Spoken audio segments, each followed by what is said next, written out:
go to see him, sometimes it makes it sad for us, so we don't like to do that. We can't help him. We don't know how to help him. Fortunately, we progressed a little bit since then. And as I was telling you, my mentor, Tifa Snow, has been at this for about 40 years. She said I used to torture old people.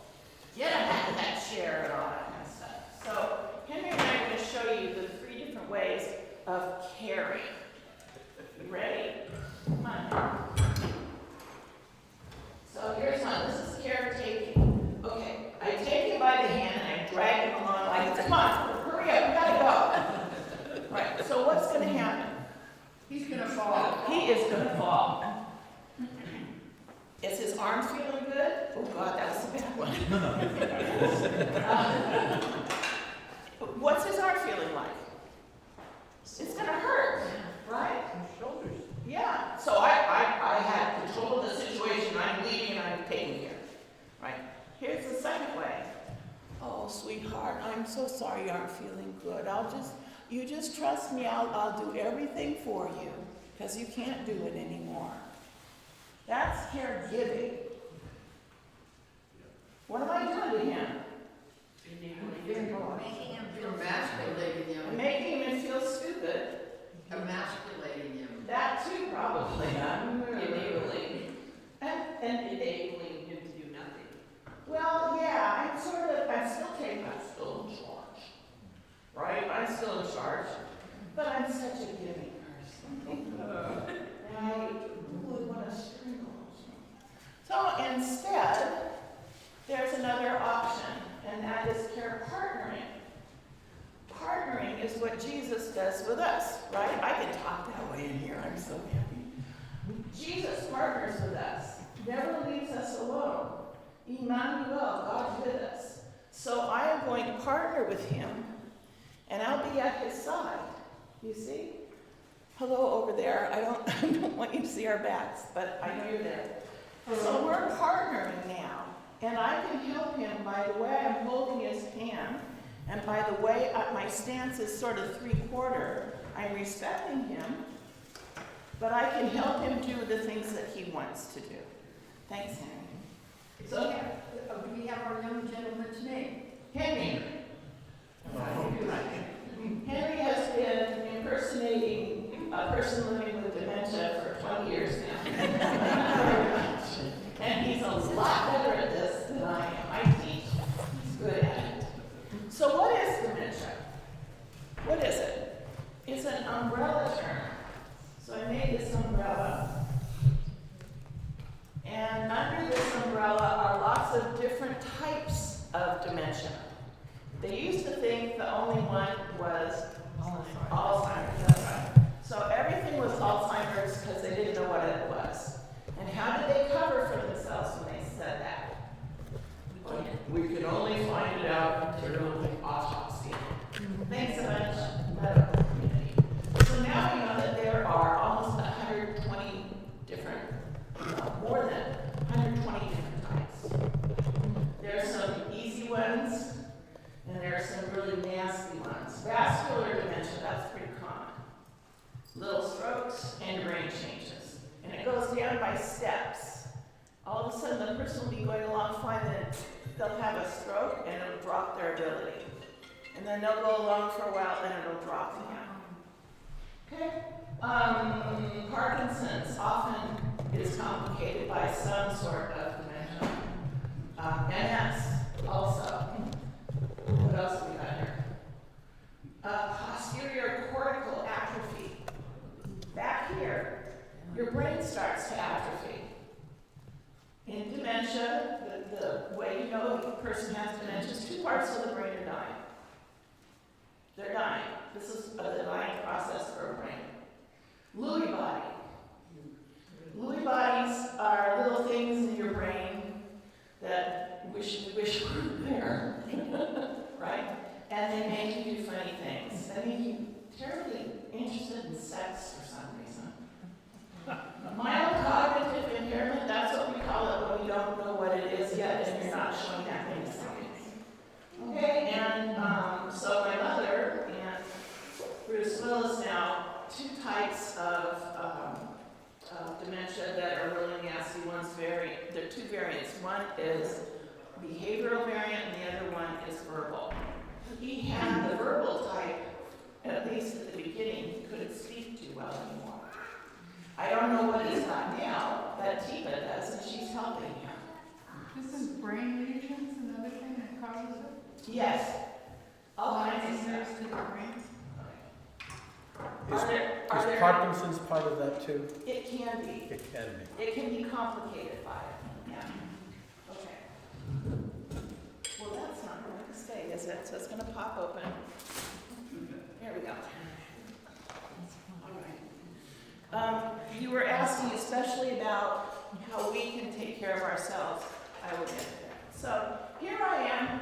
I am an official caregiver, and I have my name tag here, and I go up to somebody. Where do you think his eyes are going to go?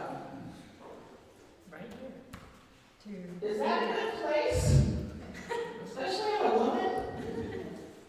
Those look nice. And they'll start messing with your body. So this is one of the worst things you can do. What we should do instead is clip it up here. A little practical detail. As high as you can, as close to your, because you want them to look at your face. You want them to see your face. You want them to see that you're paying attention to them, right? Went up to a guy one time, held his hand, and his eyes started at my hand and traveled all the way up my arm until he got to, and then he said, "Hi, Ann." Yeah, because this sensation was the first thing he understood. So sight is the first thing you rely on. Touch is the second one that you rely on. It's not easy to do dementia care without touching another person. Okay. So make sure that when you wear a name tag, you don't hang it around your, these things are, don't do that. Okay? Because of what, they'll grab at it? No, they'll look at wherever it's hanging. Oh, bosom. Yeah, and I don't want anybody playing with me. There are certain stages. Have you heard about the fact that people go through stages? What have you heard about those? Progressively get worse. Progressively get worse? That's one way to look at it, isn't it? What else have you heard about it? Yes? I've heard that their old memory from when they were much younger, stays more intact, and sometimes you can talk to them or show them pictures about things that happened a long time ago. Very good tool. You can show them pictures from beforehand. And their older memories do stay because they're stored in a different part of the brain. We can talk about that sometime. Brain function and where things go in the brain. The newer memories are made in the frontal temporal, and that disappears pretty quickly. They don't stick. They just don't stick. So there are all kinds of dementia scale descriptions. One's the Allen Cognitive Screen, and one is FAST, Global Deterioration Scale. Have you heard of that one? Does that make you feel good? Yeah? Okay. The global deterioration, you couldn't even say it, Risberg scale, tells you how bad you're getting. And it drops you by levels. That sounds like fun. And then they tell you, well, you have the cognitive ability of a 2-year-old. Well, I don't know about you, but we've been living with a 2-year-old, and she is just fine. She remembers better than I do. You cannot throw one of her pictures away because she'll know it. And her brain is growing and changing. It is not deteriorating like this. So instead, Tika came up with something called the channels. Now, I'm going through this really quickly. There's a lot of information online. You can look at www.tipasnow.com, and it's So these things really don't help us. But the gem scale model does. Because if the person is in the right setting, like a gem, they will shine. You will bring out their best qualities that way, assisting them, not telling them what to do, not doing everything for them, but assisting them, being at their side. So the first one is a sapphire. A sapphire is what color? Blue. Right? Normally blue, true blue, says Tipa. This is a normal aging brain. They're not able to handle every single solitary thing they used to do, but they're doing just fine, and they're living their life and they're enjoying themselves. They're flexible, they're adaptable. The next one we run into a lot, and I fall into this stage pretty darn quickly when I'm challenged. It's a diamond. Exactly. So the diamond is brilliant, absolutely brilliant. Has many different facets. You may see one facet and somebody else might see another one. And you go, is this the same person? It's sharp, it can be very sharp. And this is the stage that we fall into when we have a mild challenge, like Mary won't get out of bed this morning. I gotta get her out of bed and down to the dining hall before 9 o'clock. Well, I get very task-oriented, and I get very bossy, and I'm trying to tell you what to do. You have to do it this way. And my girl gang of nurses are going to make you. You see? Or you get tense, that kind of thing. They like things that are familiar. If they make a mistake, they blame somebody else for it, or they pass it off. Oh, that's nothing. That's no big deal. The next stage is emerald stage. If you see emerald around on a street light, what do you think? Charge! Go, that's right. These are people who are on the go. They are not terribly skilled anymore. I keep spitting on this thing. They have a purpose, but they're not necessarily able to articulate it. Their speech is starting to go. Their vision changes. If you put your... Can I hold that for you? This bit. Put your hands out. Wiggle your fingers. And wiggle them until your peripheral vision says, I see them. Right about there for me. Okay, can you see them? Whoa, you guys are good. All right, so this is what happens to a person's field of vision with an emerald. It changes into something called scuba vision. As though you had a scuba mask on and you can't see all this other stuff, but I'm intensely interested in what I can see. I have to move my whole head in order to see. Okay? So if I'm sitting down and somebody's not in my field of vision, they don't exist. That side of the room doesn't exist. It's just not there. Until someone would come up to me and surprise me and maybe scare me. I don't know. Okay, so they will miss details.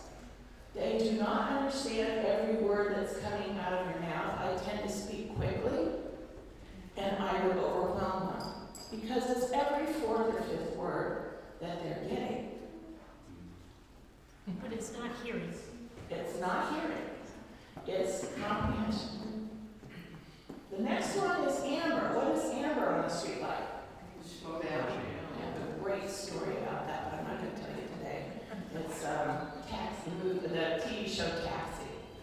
When the guy's trying to get his license, slow down. They're caught in a moment of time. Like amber, they're caught in a moment of time. Oh, one thing about the emeralds is they time travel. You won't know where they are until you ask them. What are you thinking about, Mom? Oh, I'm thinking about when I was a little girl, I used to go to the plunge. That kind of thing. People don't move from place to place, or do they? Do they move? Am I always going to be a diamond, or can I be an emerald or a amber? This or is whatever? a progression.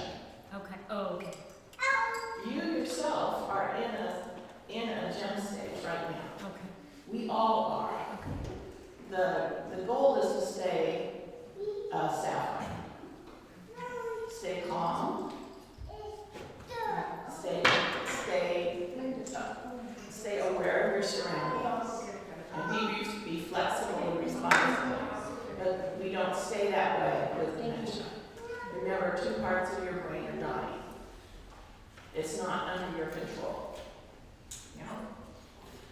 So emeralds are go, go, go. Mommy's going to the. Ambers are stuck in a moment of time. It's interesting to try to talk to them and find out where they are. They'll tell you a lot. They're more curious. Their cautious is going away, and they can hurt themselves. They're more curious about things. So they'll go put a pot on the stove and forget about it. Walk away, and if it's not there, they lose it. They lose consciousness of it. Yeah, we're not going to talk about that, are we? I'm not going to. They live in the moment, and they're very touchy-feely. They like to be able to handle things. Another thing that happens is they like sweets. Like, they really like sweets. My mother used to grab up, like at the market, grab a candy bar and have it unwrapped in her mouth before I knew what she was doing. Why? Why did they do that? Because the brain runs on sugar. The brain runs on sugar. Yes. I read an article somewhere that said dementia is stage 3 diabetes. It was from a medical institution, and I just thought it was kind of fascinating. There's so much medical information out there that is fascinating, and it's totally not my wheelhouse. Okay. So as long as they are making suppositions or guesses, I don't pay any attention. This is a new possible drug. I'm not interested. There is no cure for this. The only thing there is care. So I'm interested in how do we care for people at these different stages. That's my focus. There's nothing else I can do anything about. A drug that's coming in 10 years that costs, Millions of dollars. $57,000 a year, it's not going to help the person in front of me right now. So forgive me, but I'm not going to pay a lot of attention to. It's interesting. That's all for me. I'm too old to pay attention to all that. I don't have time for that. You're moving from sapphire to diamond then, right? Yeah. No, I go there a lot. Okay, so they live in the moment. They're focused on their sensory needs. So what works with them is toys. Now, there are lots of different toys. One that's great. This came from Burger King, I think, and it's one of those Pop-It mini toy. These are really great. So give them some candy, give them a Pop-It, and they'll sit and play. Another thing that's a lot of fun, I don't know if you can or my little bag of tricks. Oh, yes. You remember these? There's, Oh, yeah. they can play with things like this. I made a piece of cloth, if you sew, I made a piece of cloth that has channels in it and put a bead or a marble in it, and they can move it around like a maze. Anything that they can touch. Because these are the people that are going to go, I really like your glasses. I think I'll just get, how do you see it? I can't see out of these things. And it'll happen. It'll happen. Do any of you listen to Faith to Go, the podcast by the diocese? I didn't know about it either until they invited me to be on it. And so one of the other things I do is I make rosaries. This is a half rosary. Why a half of one? Because it's always there. Where to? This one has been in so many ORs, I can't tell you. I give them to people if they want something to hold on to while they're going through a difficult time. Okay? So this is another good tool. They may not say the rosary, but boy, they can have a lot of fun looking at the beads and checking out all the parts and feeling it. And you yourself can pray with them, with it. So I find this a really good tool if you're dealing with a Christian.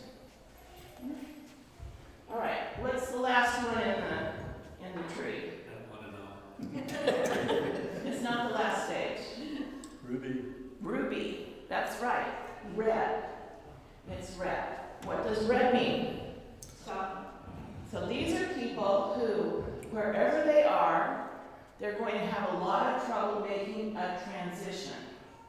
They see monocular, so put your hand up like this, close your other eye, and see how small your world just got. Yeah, this is all they can really get a good grip on. Is that because of physically, or is the brain is just not coming into the retina that way? Yeah. I wondered that myself with my mother, because suddenly I could have stood in front of her stark naked and she wouldn't have known anybody was there. Right. So it changes in the connection between the eye and the brain. Okay. Well, Joe Namath is in that, he started that big clinic someplace in the south, all those football players with the brain injuries. Good. It seems like macular degeneration. but it Yeah. isn't. It isn't. It is not. It's This is a dying brain. So All right, by what so- can you see what- They don't have, these 3 fingers are your skill fingers. These are the fingers that allow you to pick things up, right? But if you want to hold on to something, where do you hold on with? All five. Yeah? You hold on with these other 2. So opposable thumbs are great until you lose this skill. Rubies have only very large movements. The small, fine motor movements are going away. They will be where they are. You can put them someplace and they'll be there and not move until some force comes along to do something with them. They may not have understanding, but they do have rhythm. Music never stops working. Never, never, never. They'll notice tone of voice. Would you please come over here? First of all, they won't hear all those words, but they will definitely get your tone of voice, and they will bounce it back at you. Yes? The music I got from my wife was like new age piano music, no words at all, Yeah, because she couldn't understand words. That's right. She could hear the music and it would calm her down. it does me. Okay, they will imitate you. So if you want to get them out of the chair, maybe you want to come do this real quick. If you want to get them out of a chair, they're sitting down. They're not going to be able to stand up. Henry, just come on. Quit messing around. Stand up. How do you think this is going to work? Give me a good one. Come on, come on, come on. Am I going to win? No. No. March back. No. But if I start singing to him and get a rhythm going, it might. Hey, Henry. Hi, hon. How you doing? Good. Good. Will you come with me? No. No? Okay. Says no. All right. 5, 4, 3, 2, 1. Short-term memory. Hi, Henry. Hi, how you doing? Good. Good. Hey, would you like to come with me? Yeah? Yeah? Yeah. Okay, let's go. Okay. I do my special little handshake with him that I'm going to teach you in a minute. And I start singing. Okay, let's sing. You sing with me? Yeah. Yeah. We like, row, row, row your boat gently down the stream. Merrily, merrily, merrily, merrily, life is but a dream. Which feet under your row? Row your boat gently and you'll get up. I'm happy to yell at him. Let's sing to you. Thank you. I hope she's paying. All right, So so, look at the word of God, right? so the last stage is pearl. In the pearl stage, there's very little awareness anymore. The muscles contract, and quite often they'll end up in a fetal position. I have to give you a bath. You stink. So I'm gonna try to pry your arm open and you're gonna scream like heck. But if you use this technique and make contact with the person first, that shell, that ugly, ugly shell will open up just a little bit and you'll see the actual person. And I always think of the pearl of great price. You'll be able to see the person and maybe get a little bit of cooperation. I mean, what's the most important thing? That person knows they're not alone. Right? It's more important than a bath. Hold your nose. Get somebody else to do it. You try to help them as much as possible. And that's the stage right before they will pass away. Does everybody get there?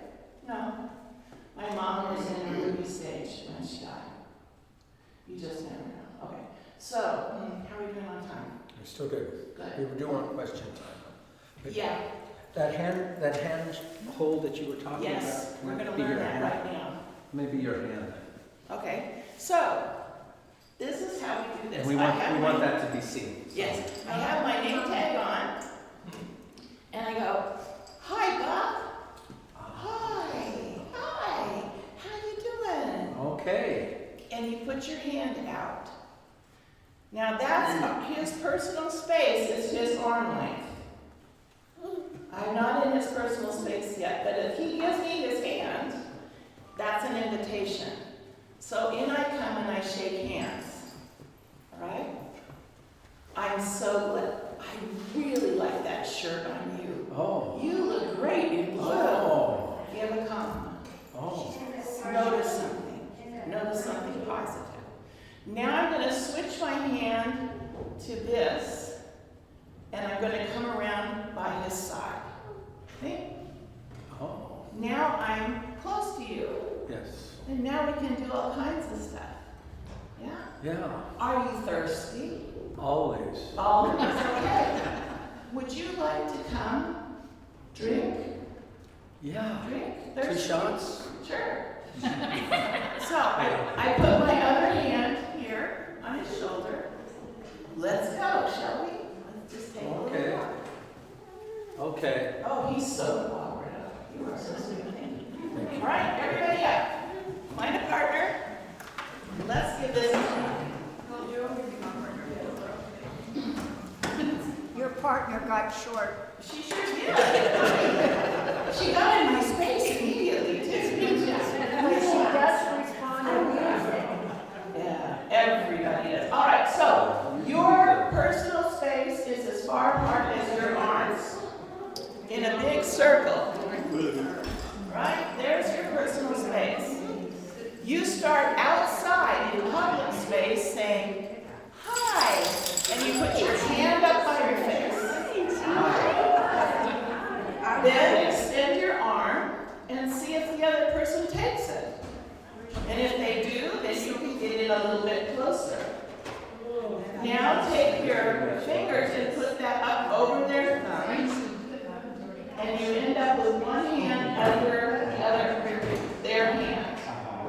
One hand under their hand. All you have to do is turn it. Go ahead.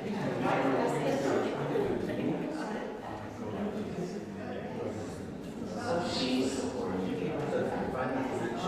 Okay. So the person who's really is like And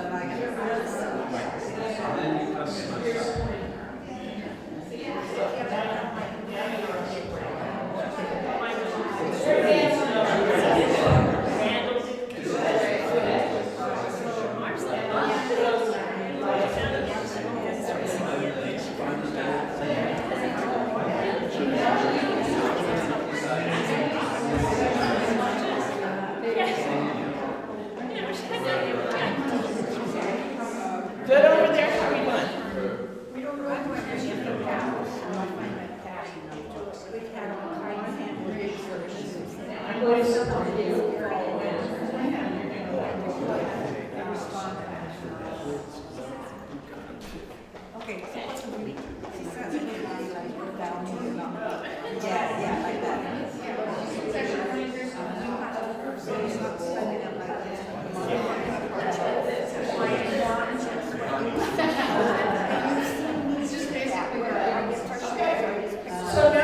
pushing it. Don't push. I mean, Just guide her.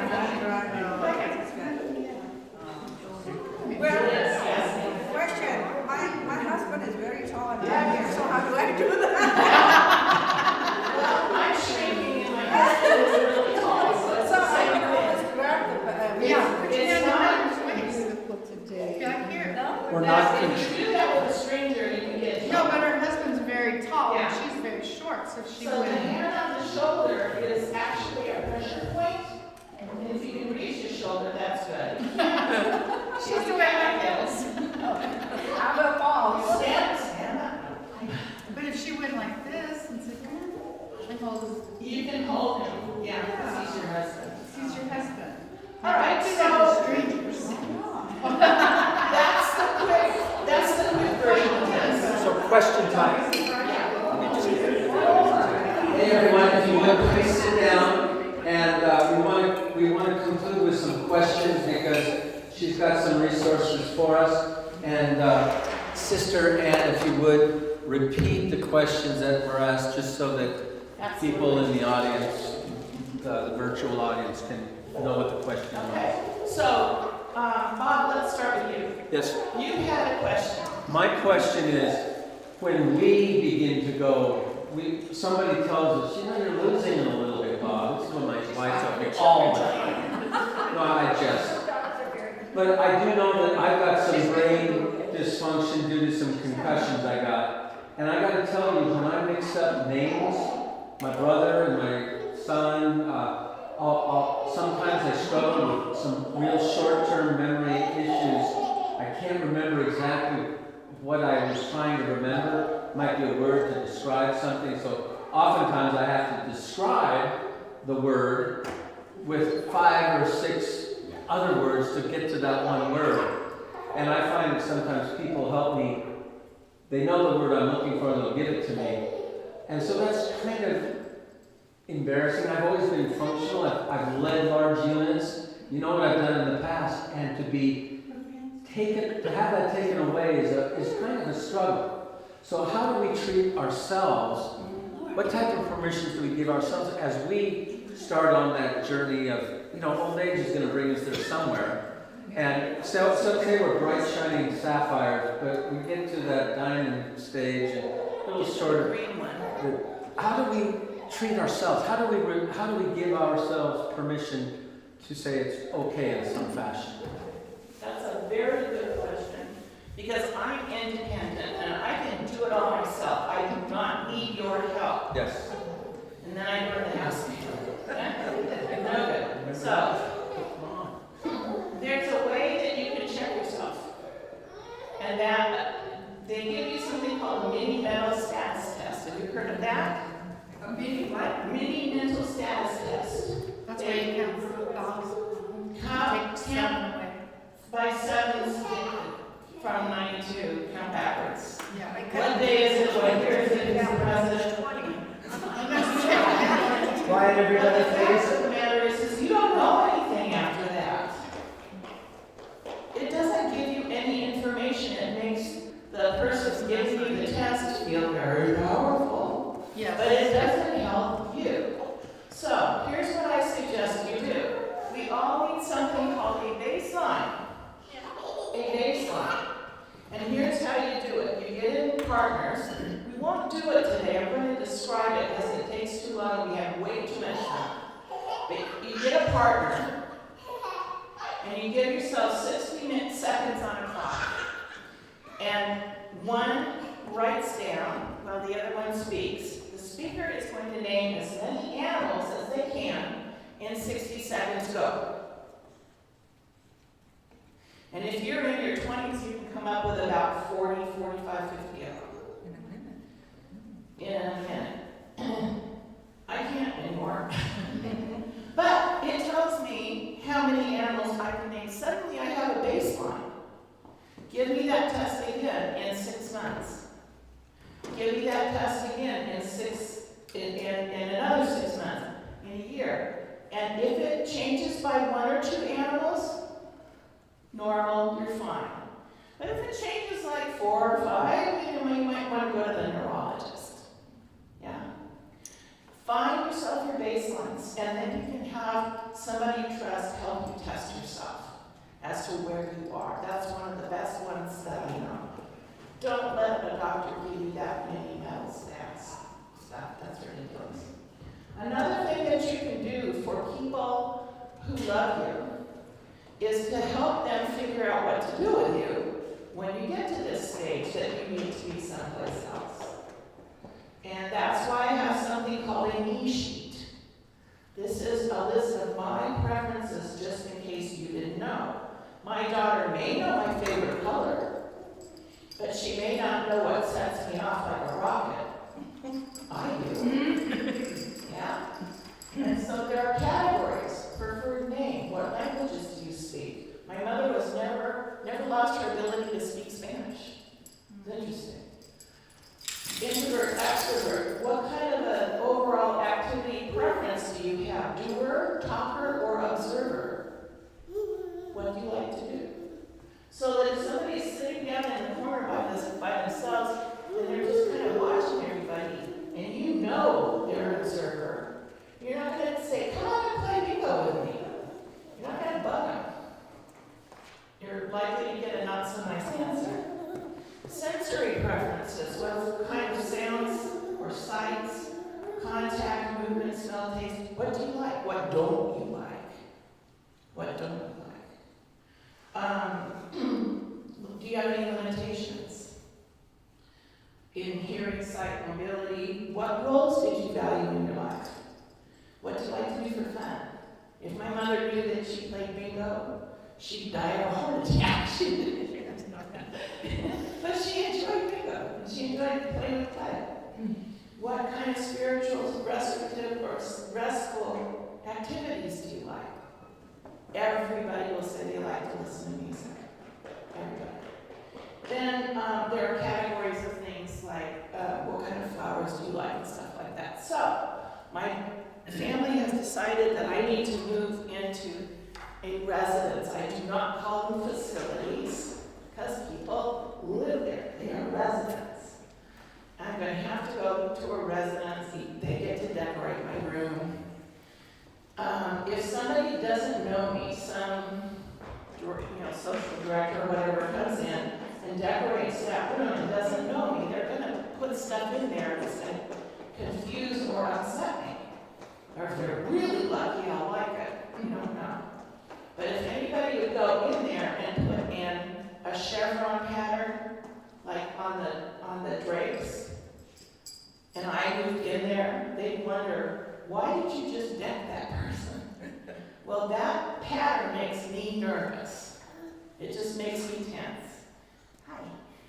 And so, my daughter knows now to put a solid color in. Don't put in any patterns, because I don't like them. Well, makes your eyes cross. Makes mine. It's a really bad I don't like position. it. So That's just me. no, Somebody else might just think that's the most beautiful thing in the world. They've got it in their kitchen and they've got it, No, A point of interest here is, with my mother, it wasn't likes and dislikes, it was things that she put up with one kid, with the other kid she wouldn't tolerate. And so it wasn't always a flat, I don't like. No. It's not from you, little girl. Your sister does that, your brother does that, fine. But don't you ever do that. Oh, years, so the lack of consistency. well, they always pick one. But she was always like that. Yeah. All right, which leads me to something else I'd love to talk to you about. I don't really have time. Sure. That is, what is it that sets you off as a care partner? What turns you into a caretaker? What upset, and why on earth does it upset you that much? So that's my newest area of study. That's something I'm doing, unfortunately, all by myself. But I'm looking into, it very rarely fails. I'm talking to somebody on the phone about something else, and all of a sudden they'll tell me a story about their upbringing. And they're a sister who would poke them when they were a little baby. Didn't like the baby. And this is a real one, got poked. Yeah. All of them. They grew up traumatized. They grew up with some, and if that kind of stuff keeps going on, it's called complex PTSD. Okay? I grew up with a malignant narcissist in the family, a half-sister who liked me until I could walk and talk. All right? So that creates a condition in my body, in my thinking, in my brain. It wires my brain a certain way. And if something happens that's out of control, like if there would be a sudden spontaneous burst of flame, I would freak out. That would just set me off. You understand? If you do something that I don't expect, like my mother went in, she wanted a cigarette, and so she went in, turned the burner up high, and stuck her head near the flame to light her cigarette, I screamed. My mother ran out of the kitchen, went to my best friend and said, Aunt's mad at me and I don't know why. So you see how my PTSD contributed to her distress. I could have said, hey Mom, you want a light? But I didn't think that way, because my brain just isn't wired like that yet. Fortunately, brains are plastic and you can rewire them. You cannot do a thing about it if it's done. Okay? So, minding my responses will help me be a better care partner for the person I'm trying to care for. Do we have other questions? The book that you recommend for this caregiving, would that be appropriate to give to someone who I don't have to take care of someone, but I have a friend that the daughter will have to take care of. On the table over there, I put some handouts, and there are some books. The books are found at www.tipastone.com. On her website. TEEPA. A patient gave her that name and she What's just the acronym for that? TEPA. TEEPA. That's what a patient called it. TEPA.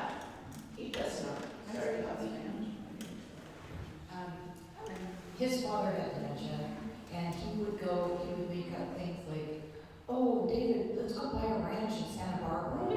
And we would just go, okay, Dad, we'll do that. Is that the way to handle that stuff like that? Yeah, and you want to go right now? Let's go right now, but you go past the kitchen and you get a cookie. Okay. Oh, good. Yeah, cookies are good. What do they have in them? Sugar. Any other questions?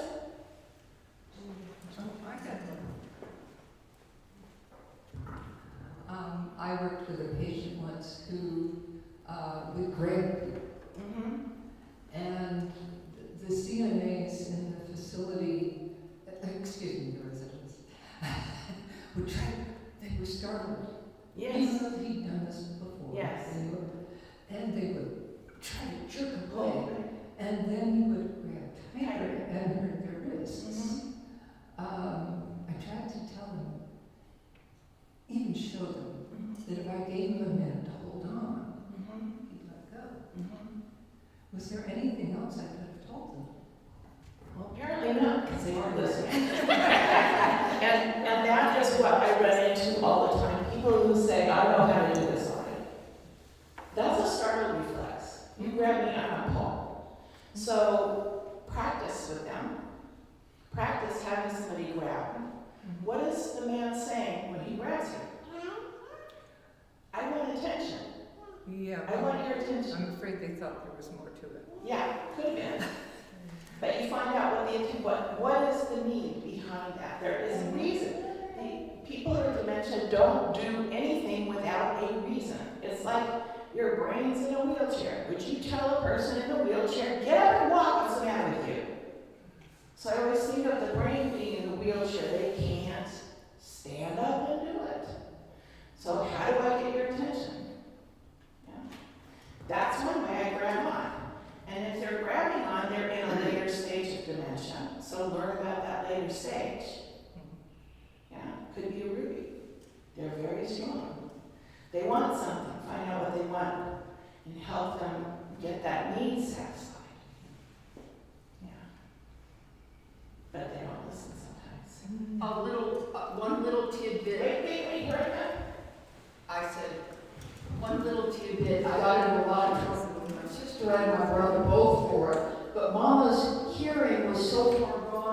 the hearing and the attention span, if I used a whole sentence, she couldn't hear it. I could say foot, and she'd put her foot out for the shoe, but the whole family to this day still mad at me. Use a complete sentence, please. But just something to make you smile about someone we all love very, very much.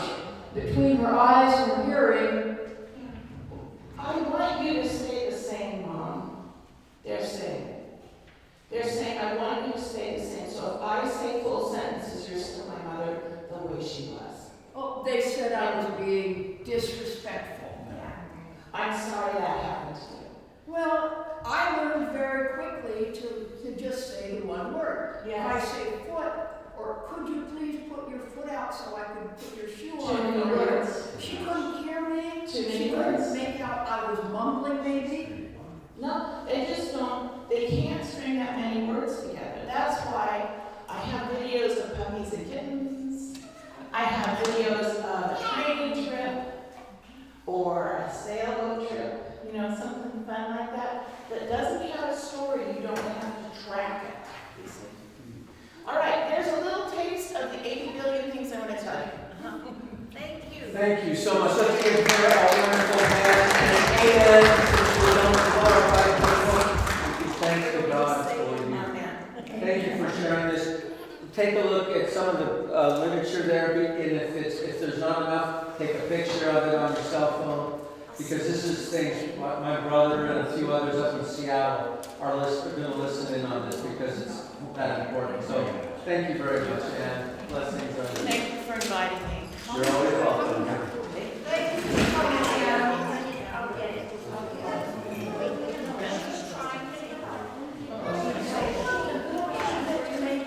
I have a cousin. I have a cousin who is blind. If you would help clear off the tables, put it in the garbage, Went to bed very early. Great help for those that are in group 4, I think.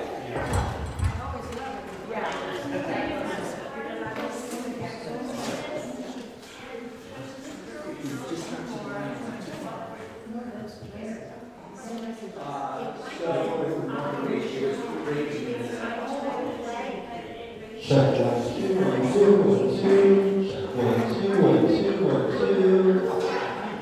Good. Yeah, I mean, it covers the roof. It doesn't feed out.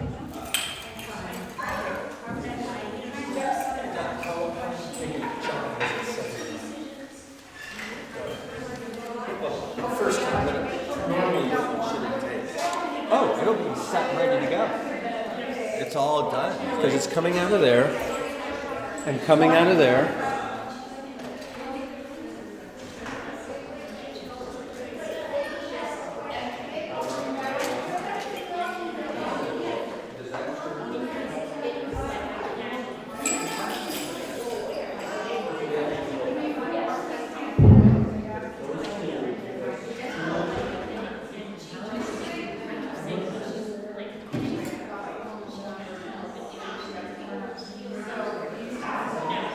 So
then how do you, well, you close it out? So,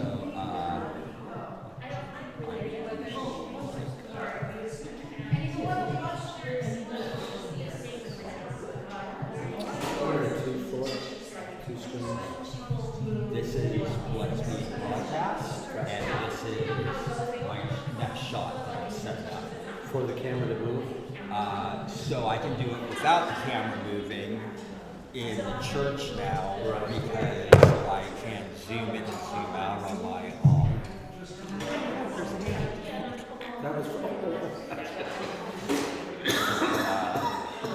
Is it still on? it actually is. And so how do you turn off the